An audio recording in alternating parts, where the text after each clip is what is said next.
Hi. Hey, if you have any type of health challenge, especially an invisible health challenge that others can't see, but you know it's there and it wears you down or it impacts your daily life or gets in the way of growing your business, then today I want to talk about how not listening to your body might be hurting your business.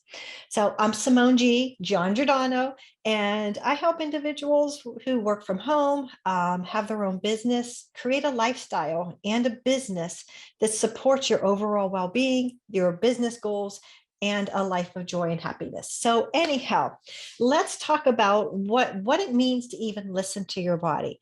So maybe the way to start this is talk about what it means to not listen to your body. So if this sounds familiar, this talk's definitely for you. If you get involved in a project because you're feeling good this day or you're having less pain, whatever good means to you relative, and you decide you're going to push through because you know you can do this today and you want to get this client work done or do a special project for your customer, or maybe you're developing your own program or your own work, but anyhow, you're really involved in it and you're pushing through and you're happy with how you're being productive. Maybe you're feeling the pains, maybe you're feeling the fatigue, but you're going to do this because you're on a roll. And then what happens? The next day or 2 days later, all of a sudden, it can be anything from maybe you're having some cognitive slowness, or maybe you have extra physical pain, or maybe you're flat in bed and you just can't even work, or maybe you're in bed with a migraine. But you'll get over it. It's okay. So you get over it. Maybe it's a half a day, maybe it's a day, maybe it's a week. Everybody's individual on where you are in your journey. And then so you need to catch up on work now. So you're feeling better, you're more rested, at least from a relative perspective. So you're going to work on this project or another project. And you do the same thing.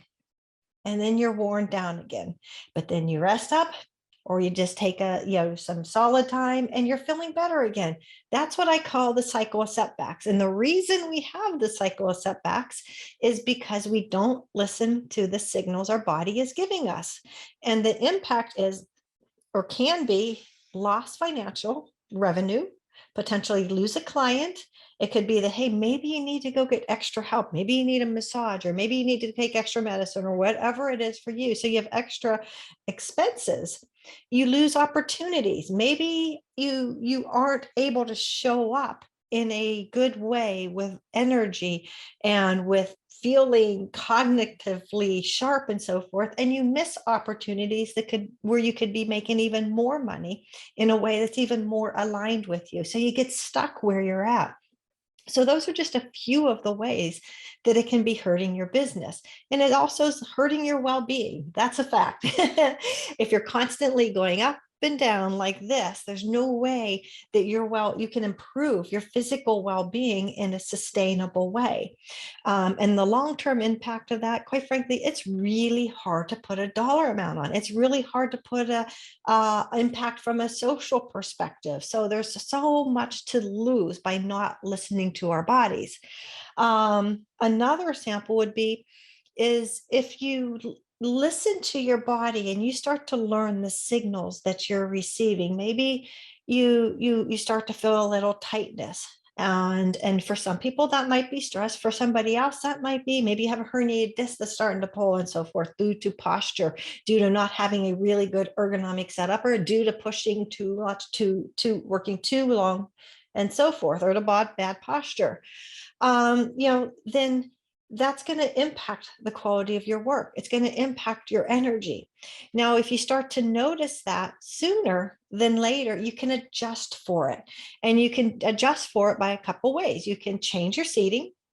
You can take a break. You can go, take a walk, do yoga, do Pilates, do whatever. If you have physical therapy, whatever is appropriate for you. Maybe it's just stretching. Maybe it's just taking a break from the desk or changing your work environment. For example, I change. Sometimes I stand, sometimes I sit, sometimes I sit in a chair with a computer on my lap. I do all that to manage pain. When you do that, you can work more hours, more efficiently, and more productively, and the work that you put out is going to be more effective for your clients and customers. Another way that you can, by listening to your body, is if you notice on a certain day, your cognitive function perhaps is a little slow. Maybe you're having those little brain lapses, brain fog, however you refer to it. Then you can focus on work, especially if you over time build your business to be flexible in how you can manage blocks of time. Then you can say, hey, recognize I'm not feeling my best today. Cognitively, I'm feeling a little slow, but I know I can work and I want to get stuff done. Then you can switch your work up to be something along the lines of what I'd call assembly or compiling or task. So maybe if you do your own bookkeeping, it's just entering um, uh, entries into QuickBooks, not reconciling or anything, but entering them.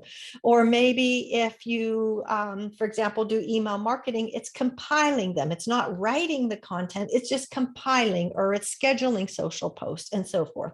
So that's like a way to align your energy with the work you're doing. Now, on a day where you're feeling great, you're feeling creative, your brain is like working really well and everything, then that's a day to lean into doing creative content. That's a great day for content writing. That's a great day for developing content or products or anything that takes more brain power, more creativity, or the type of client work you're doing. So that's how you can just change your workflow to accommodate your strengths for the day. And then another way is if you aren't listening to your body, and I'm going to step back and talk about denial here. But if you aren't listening to your body in a way that's honest with yourself, then chances are you're not developing the best solutions for you. So I want to talk about what I believe is a core cause here, and that is denial, because there's so much stigma around having health challenges, around invisible illnesses. Maybe people haven't believed you in the past. Maybe it's other colleagues, maybe it's family, friends. It can come from anywhere. Maybe it's just society at large, the way you see things portrayed on movies and so forth, or just little hints of things. Maybe it's doctors who haven't believed you for a number of years even. So whether you have diagnoses or are in process of getting diagnoses, or you just know you don't feel great, then it's easy to deny and want to push through, maybe prove to yourself that I can do this.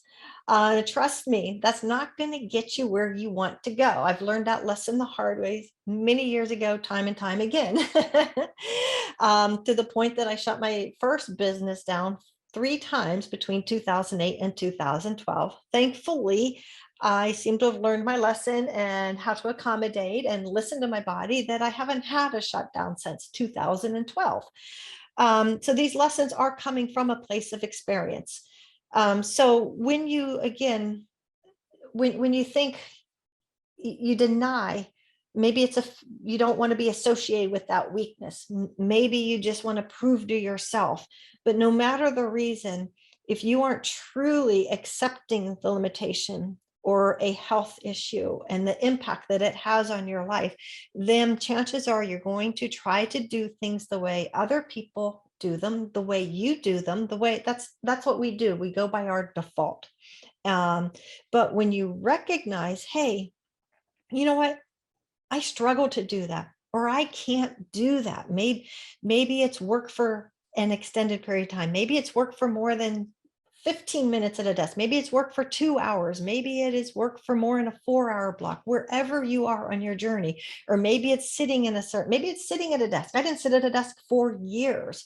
What helped me get back to the desk was admitting that I couldn't. And I quit trying to work at a desk before I was physically ready to do so.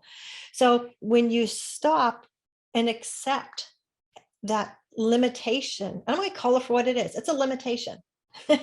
We don't like to admit that we have them, but we do.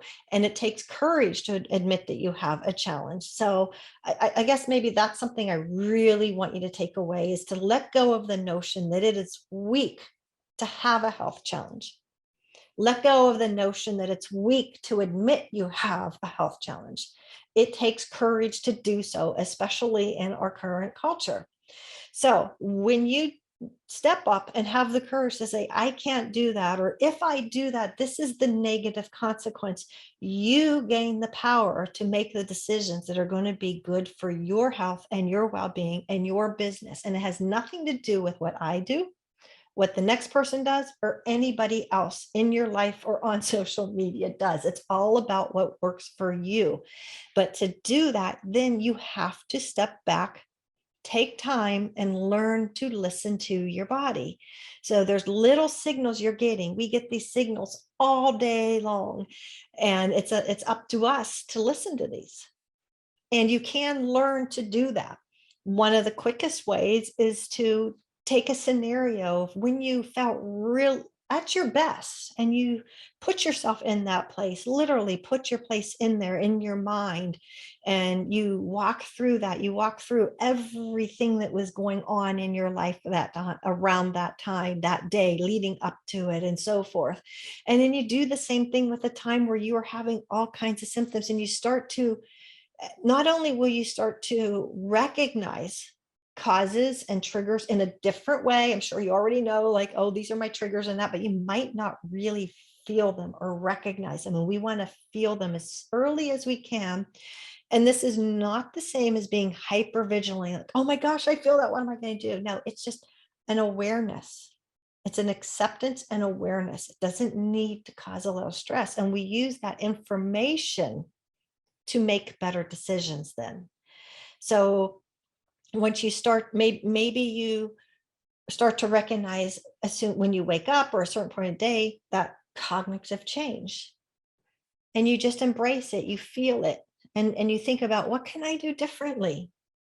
Maybe you start to have a pain in an arm or a neck, lower back, wherever. You start to recognize it, and then you slowly start to notice things around it. And as you do that, you gain more ability to manage this stuff, but you also gain better ability. You improve your skills of how to work around it. And if you're denying it, you're going to push through, or you're going to step aside, most likely. When you embrace it and acknowledge it, then you can start to think creatively. This is what's happening. What can I do? What am I trying to do? What's another way to get there? What's a way to circumvent the issue? What's the way to overcome the challenge?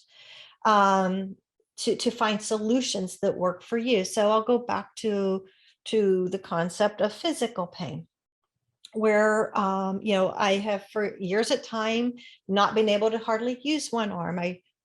Looking up, that was something I didn't do for 11 years, and I was never supposed to be able to. So how did I get from working out of bed, from struggling to work at the desk for 5 minutes to where I am now? It was by listening to my body.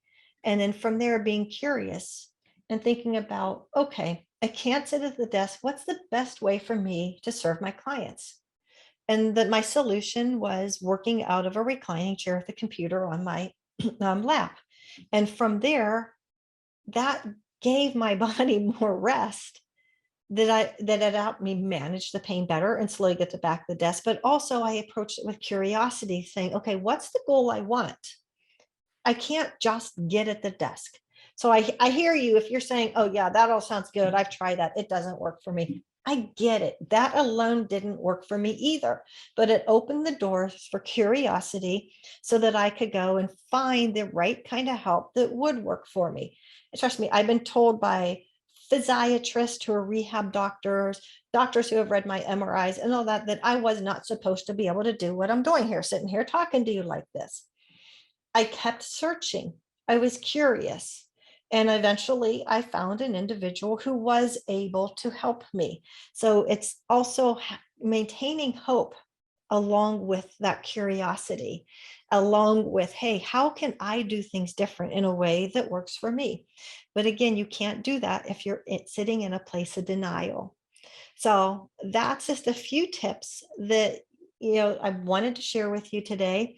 I hope you can take away some of those points, and perhaps a quick summary is, if you have health challenges that are impacting your business and you're trying to convince yourself that you can just push through, that these are not going to get the better of you. You might get away with it for a while. You might get away with it for a couple years, but eventually it's going to catch up with you. And your road ahead, your journey is going to be much more difficult, likely much more expensive. So right here in the moment today, think about, what limitation do you have that if you start to bring attention to it a little bit, listen to the signals your body is giving you around it, that you can either adjust how you approach working around it, adjust who you work with to try to solve it, or adjust your day around it to be able to work with it without it having such a negative impact on your day. So that's it. I'm Simone G. You can learn more, find lots of blogs and so forth at simoneg.net. Again, that's Simone G as in George.net. Wishing you well. Thank you.